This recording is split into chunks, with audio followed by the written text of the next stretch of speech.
Good evening, everybody, and thank you very much for joining me once again on Getting to Know the Detectorist. And as you can see, the legend, the glowing aura that surrounds this gentleman is none other than Richard from the YouTube channel Pondguru. Richard, thank you very much for joining me, man.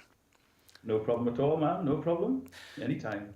I see you've got a beautiful backdrop there. That pond that I've seen on a couple of videos of yours, is that perhaps at the back, or it's it? Um, it's it's actually elevated from the house. We live in a bungalow, so when we look out of any of our windows, we can't see the pond. All we see is the damn wall. We have to go Oh, up into the attic and look out of one of the attic windows to see into the pond. oh man, that's sad. But that I must add, that's a beautiful pond. Now, let's get back to what I want to talk to you about, and that's metal detecting. Now, you're obviously involved in a lot of outdoor activities like hunting and fishing, and you've got plenty of videos that focuses on aquarium, fish care, tanks, filters, all that type of stuff. But I want to focus on metal detecting, if you don't mind, since you've had a gent interview you recently about your fishy habits. Yeah. Now, where did this all start for you, Richard? Where did you decide you want to get a metal detector and dig in the ground? Well, years ago, my father actually bought a metal detector because he owned a sawmill, and he was getting timber from Latvia and Russia, where there was a lot of shrapnel, bullets in the wood. Wow, So he okay. bought a metal detector to be able to scan the wood before they put it through the saws, because if it hit a big lump of shrapnel, it could just destroy the saw. Yeah, that makes sense. So he would use that during the day, then I would take it out on a night into the fields around my place and see what I could find. And so, based on what you found, you decided that this little hobby is going to be the one that you want to get. Actually, what was your first find?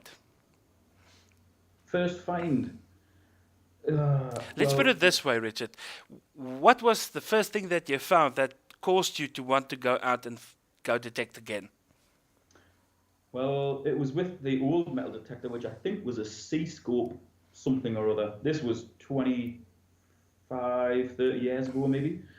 And I thought it was a Roman sword, but I doubt it was. It seemed more iron than bronze, and my mother ended up throwing it away. So that was the thing that really fired my imagination. I don't think I ever found any coins or anything with it. I just found this big rusty lump of metal that I was convinced was a sword. So that's where it started. And then I used that for a few years, and then the speaker went on it, so I couldn't hear what it was telling us. Oh, okay. And after that, I got more into the outdoor side of thing. I got more into fishing. I was fishing every hour, and I kind of drifted away from metal detecting. Right, right. But then came back to it a few years ago. I thought, I'll give it a go again. You know, there's got to be stuff still in these fields around my place. So I just got what was it? A Garrett Ace 150. Okay, I've got one. Yeah, yeah. Yeah, and it was all right. You know, the first few times I was out, I found a few coins around the place. Found it. I think what the most notable one was probably the George the Second halfpenny, and you could just about read the date. You know, it was fairly battered. But then I found like a snake belt fastener, the Georgian one. Right. That was quite nice, about that sort of size. So that got me hooked, and I thought, you know, if I can find those sort of things with the Garrett, if I study a little bit and find out how much a good detector is, if I get a good detector, chances are I find a lot more around here. So I went straight from the Garrett to the E-Track. Wow, that's Just a a big big jump. jump. That's a big, exactly. It, But and it that's took money me, well spent, actually, in my opinion. it is, as soon as I got that, I got it with the 11-inch coil. I went into the same fields and I found stuff all the time. They'd been done to death over the years by people with machines that were maybe only getting down 5, 6 inches. Hmm. And granted, it took me 6 months to learn how to use this thing, but when I did learn how to use it, based on what I was finding out about the machine and the ground, when I did get those settings sorted out, I was finding stuff way down in places that had been hammered and forgotten about by other people.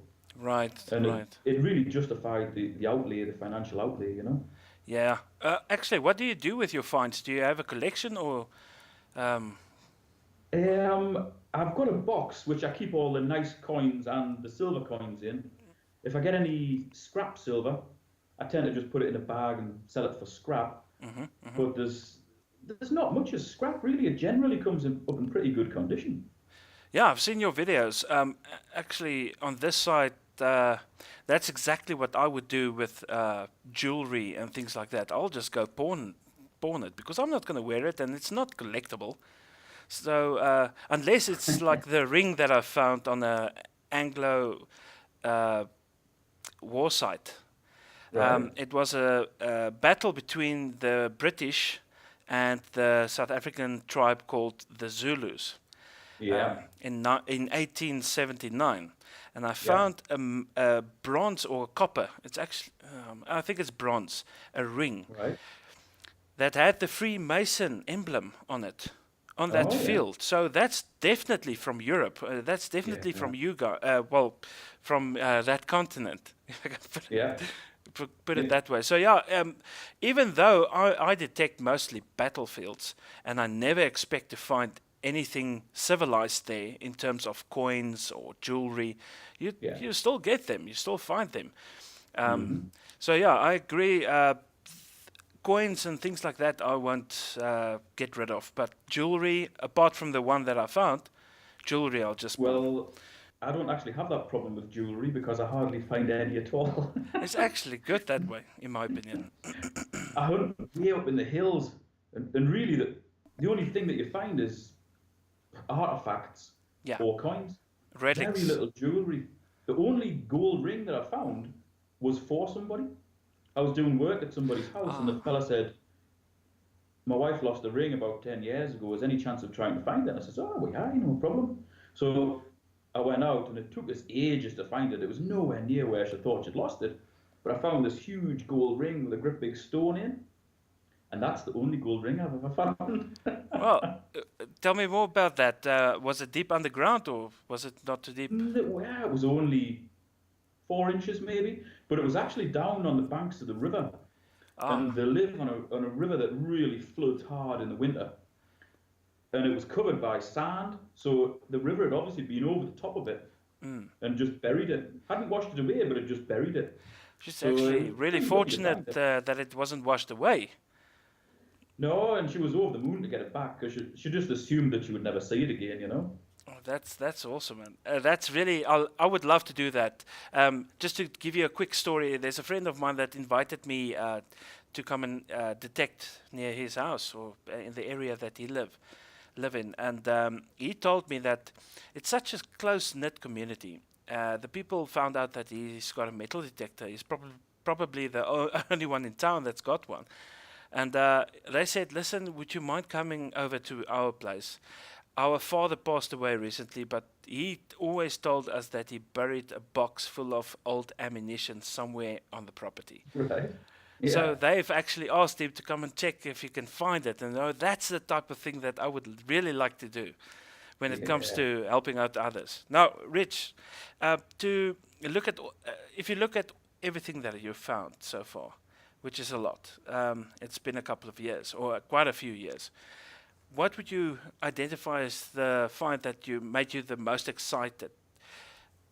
It's a difficult question to answer, I must say, because once you've found your, in my opinion, and the people that I've interviewed, once you've found your favorite thing, that's not your favorite anymore. The next thing is becomes your favorite. Richard, now you've been detecting for quite a while. Is there something that stands out that you would classify as your favorite find? Definitely. When I first got the E-track, my goal was to find a hammered coin because around here where I live, it's all pasture.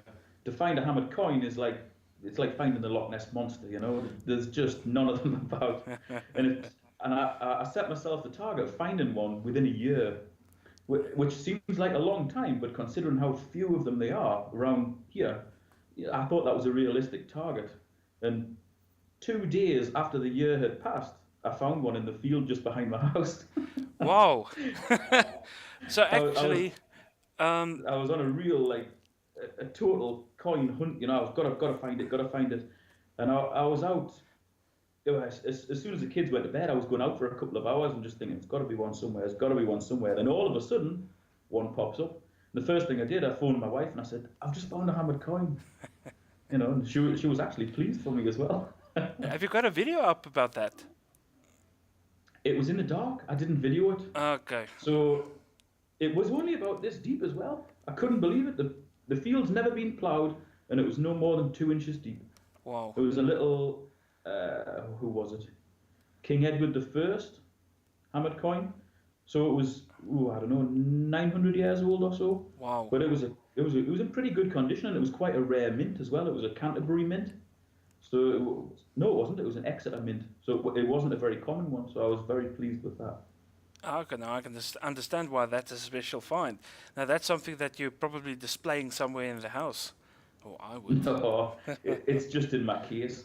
And the strange thing is, it took me a year and 2 days to find that, and I was out all the time. 2 or 3 days later, I found another one. So the moment you stopped looking for it, it popped out by Yep, itself. It's yep, just came. well, that's how life works. Actually, that I can relate to that. Oh, speaking about that, what is the next thing that you really want to find when going out?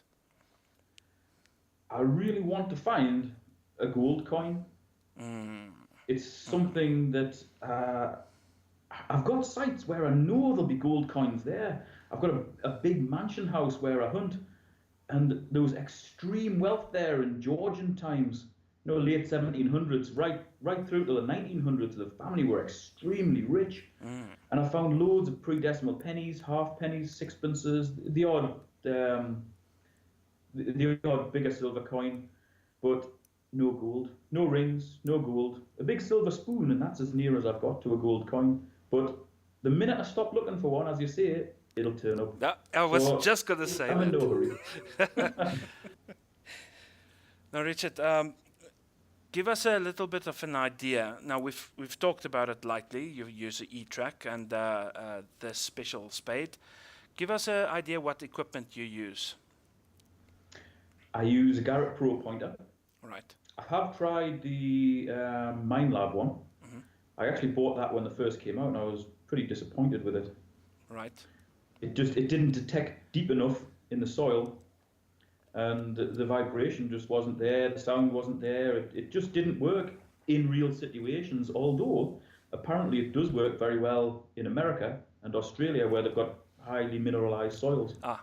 Okay. So, given that it was actually developed in Europe, I'm not sure why they didn't develop it for the Europe market instead of 10,000 miles away. It seems strange. Right. So you're on a Garrett Pro pointer. What else? Up until recently, that was about it. I used to just go out in manky old wellies. So I've got myself a nice pair of boots, a nice pair of waterproof boots, kind of like army style boots. Right. I think they were from Jack Pike. They're nice, breathable, comfortable boots, because when you're climbing up and down the hills and passing through woodland and so on, little streams, you want to be comfortable. No. And I also actually I've got some cracking trousers as well. What are they called? They're called Falraven trousers. Right. They're from either Sweden or Norway or something like that, one of the Scandinavian countries. Ah. But they are really comfortable. They're not waterproof, but they dry out really quickly. You get a little breeze and they just totally dry out. Yes. I don't know if you're familiar with the material dry mac. It's the No? same. It's like a light nylon type material. It's Right. not waterproof, but it gets dry as quick as it gets wet. So it's really comfortable and Yeah, it's really light. yeah. These are really comfortable. I've just got a couple of nice jackets as well. I've got a Norona waterproof jacket, which Right. again I think is a Norwegian thing or something. I bought that one second hand, I've got to admit, just because of the cost of them new is just ridiculous. Yeah, I can So I thought, understand. "Yeah, that one looks unreasonable, Nick. I'll buy that. No problem. And that's what I use waterproof. But I mean, even just the likes of this, just a nice windproof smock, that's as good as anything. I don't really care what I wear. If I get wet, I just go to the van and I just change my top and just get wet again and again and again. It doesn't bother us. And that was actually the next question. How do you move about? Have you got, so you've got a van? Of course, yeah. Yeah. Well, Yeah. um, the areas that you detect is mostly pastures and woodlands. Not so much woodland, although there is woodland there. It's Hmm. often very hilly, Okay. so there's not much happened in the woodland. Sometimes I get a woodland on the maybe it's on the top of a hill, Right. and quite often you've got pasture around it. And often when you've got woodland on the top of a hill, it's woodland instead of pasture because they haven't been able to plough it at any point. Right. Right. Possibly a settlement there, so I sometimes have a look in there, but I'm not very good at finding things in woodland. It's generally pasture. Right. That's where everything happened. So, do you actually have a specific method about going about finding places to detect, or just do you just point your van into a direction, you stop where you've got permission or whatever? How do you go about that? I do just go wherever I've got permission, Hmm. but when I'm at those sites, I do kind of pick where to go based on what would have been available at the time it was most likely colonized with people, if indeed it was colonized by people. Okay, Richard, I call that virgin ground. Now, you were saying you found the guy's gold ring, and then you found a bunch of coins as well. I did. After I found the ring, I said, "Do you mind if I go in your paddock?" And of course, after giving his wife the ring back, he could hardly say no, could he? You Yeah, of know? course. But he was glad for me to go there. He said, "As far as I know, nothing's ever happened there, but knock yourself out, have a go." So I had a couple of hours left, and I just wandered around in circles in the field. And within a couple of hours, I found 26 or 27 coins, like a right handful of coins, including 6 silver coins. I think it was two sixpences, 2 shillings, and 2 florins, Mm. all in really good condition. And I showed him, and he said, "God, I can't believe there's that much stuff there." I says, "I found badges and all sorts of things as well from the Navy, Army, Boys Brigade, Scouts." I said, it looks like it's been a campsite."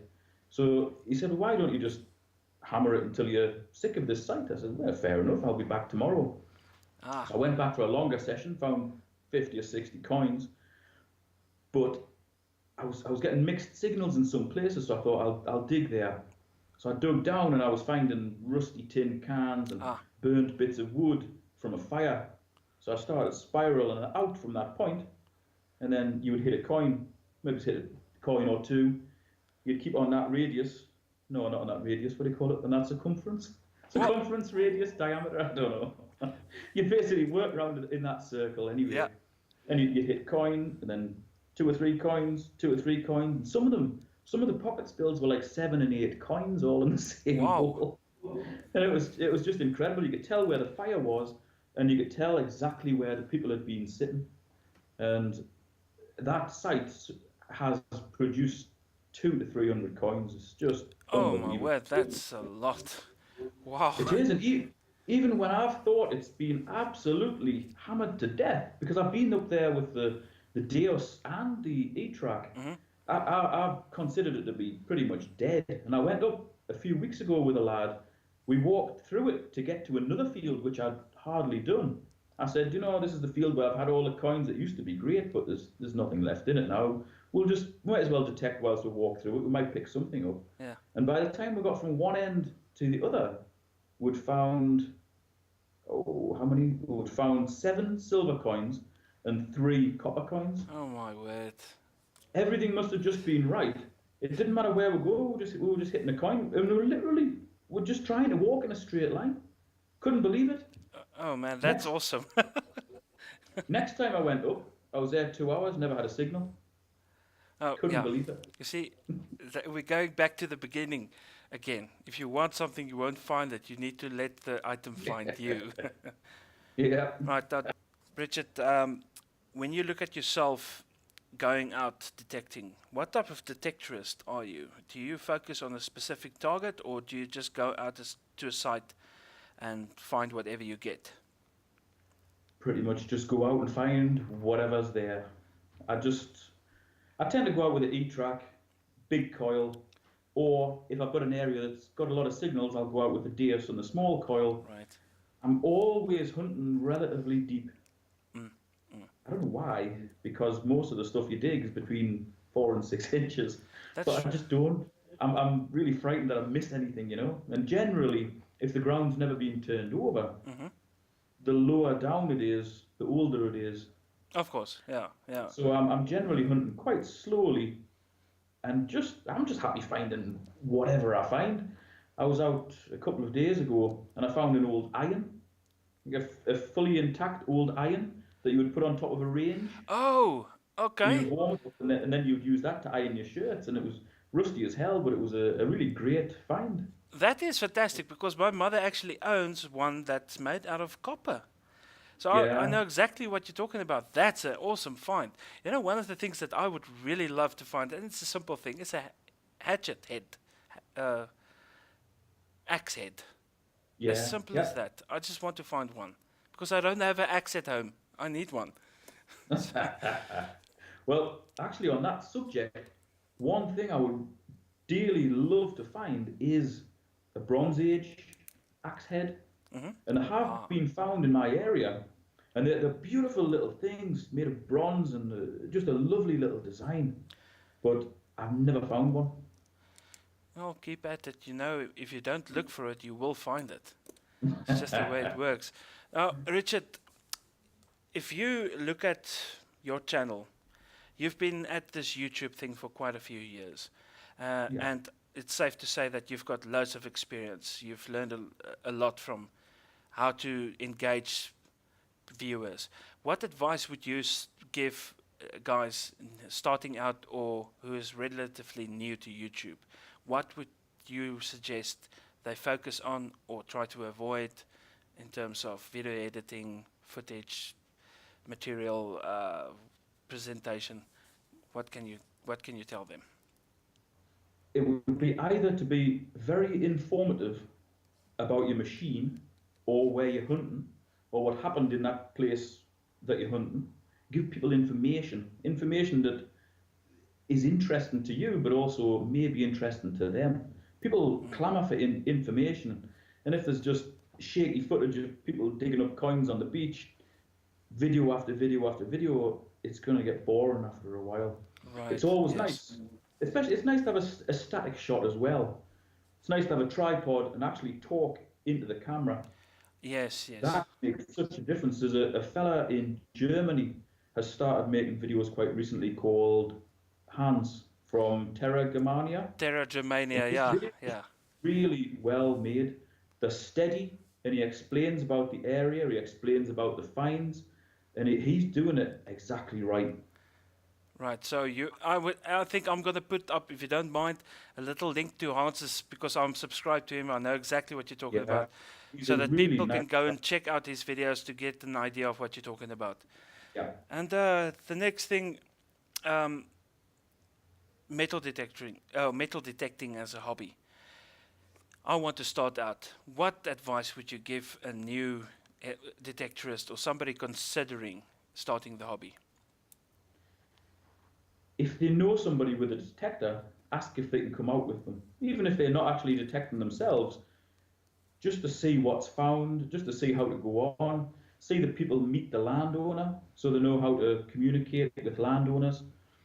Um, if they actually do already own a detector, I would advise them to join a club. This is in the UK. There's a hell of a lot of clubs in the UK, as I Hmm. suppose there is in every country. You know, I know in America they're banging at the clubs. They're so passionate about it. You know, you get rallies where there's like 2 or 300 people on a little Mm. field, and you just think, oh, do those machines not interfere with each other? You know, it's incredible the way them fellas go on. They're just so passionate about it. You know, Yeah, and even yeah. little rusted lumps of I don't know, like even like half an ammunition box or something is like that's a cracking find, or a buckle from the Civil War. That's like the equivalent of me finding a Georgian gold coin. It's all about. eh, Someone once told us history is where you find it, and in Europe we've got thousands of years of history. In some places you can find things from Victorian times all the way back to Celtic and Roman without any problem. Yeah. You go to the so-called newer countries, Australia, even South Africa, you know, where it was colonized by us terrible English people, sent our criminals down to Australia, and they're rediscovering that colonization, and in America, they're discovering where the pioneers went and all that. Yeah, yeah, It's totally interesting. It's really the discovery of their history. right.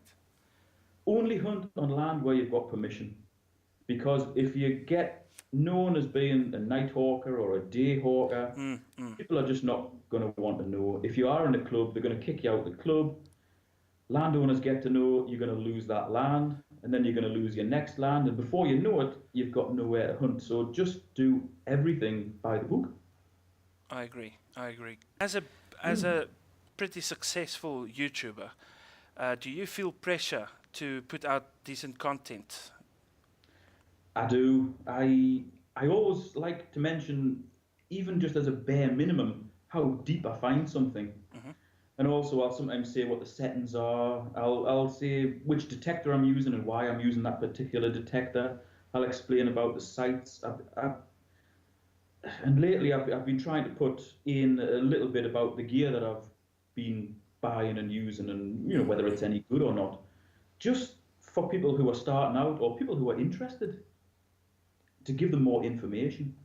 I also, like Dave, I feel pressure to reply to every comment as well, which is very difficult because I've got 1,000 and something videos of all sorts of types on the channel, and I do feel pressure to reply to everyone because I see videos that other people have uploaded, and there's people asking relevant, important questions, and they're just being ignored, and Yeah, I feel really sorry for those people. yeah. No, I understand. I understand exactly what you're talking about, and that's what I Yeah, want to use this opportunity to thank you, as being one of the guys that's that's got plenty on your plate, and finding time to support small guys like me, and doing this interview. The same with Dave. I need to thank him as well. He, like you said, he replies to every comment, big yeah, or small. And even though he's trying to stick to only questions, he still replies to people saying, "Good video, Dave," and he would say thank you. yeah. So yeah, Uh, there is a big level of pressure to. I think it's self-inflicted. It's something that pressure that you put on yourself to it is. satisfy the Yeah, people that actually support you, and I feel the same way. yeah. Now, in a few videos back, I actually saw you promoting somebody's YouTube channel. You actually gave them a little bit airtime on your channel. It was actually the one where you showed off your new digger. There was a lady called, oh man, I have to, Sammy, Sammy.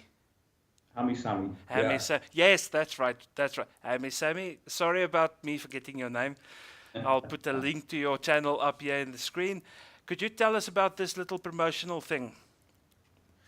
That was something that was really born out of the worldwide metal detect and find series that I did a few years ago, maybe a year or two ago.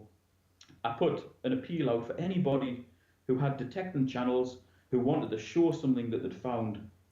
So people were sending me 30, 40-second clips of what they found, explaining what they found it with, where they found it, how deep it was, and then just doing a little promotion on their channel. And I was banging all those into a video. I did 10 parts of that, and some of them were quite long. They were like 20, 30 minutes or something. But it was just an amalgamation of what everybody had been finding from around the world in one video, just to save people searching video after video after video for the great stuff. It was all in one video. Right. So I did 10 parts of that. And then it kind of slowed down a little bit after part 10. I thought I'll just do a compilation of parts 1 to 10, which ended up being about 2 hours long. Hmm. So that's in the detecting playlist somewhere. I don't know where, but it's in there somewhere. Oh, well, we'll And then get I a link thought, up to that. yeah. And I thought I still really want to promote other people's channels. So then I asked them just to do a basic advert for their channel, and I started using those at the beginning of my videos. And I find it's just a really good way to give them more exposure, because I've already got exposure. I'm already quite well up there, and it's just a good way to help them because I didn't have that sort of help. It was a long slog. Yeah, no. So it's just a good way to help people. See, there should be awards for people like you. One of the superstars in the community. Richard, I want to thank you for your time, taking time out of your personal life and private time to do this interview with me. I know it's late, we all can see it's dark outside. Richard, thank you very much. Guys, if you haven't seen any of Richard's or Pondguru's videos, then I don't know where you've been hiding or what you've been doing. Click on the link below in the description. Otherwise, I'm going to put a link up on the screen to his channel. Just check him out. You won't waste your time. I can assure you that. Richard, thanks a lot once again. Thank you very much.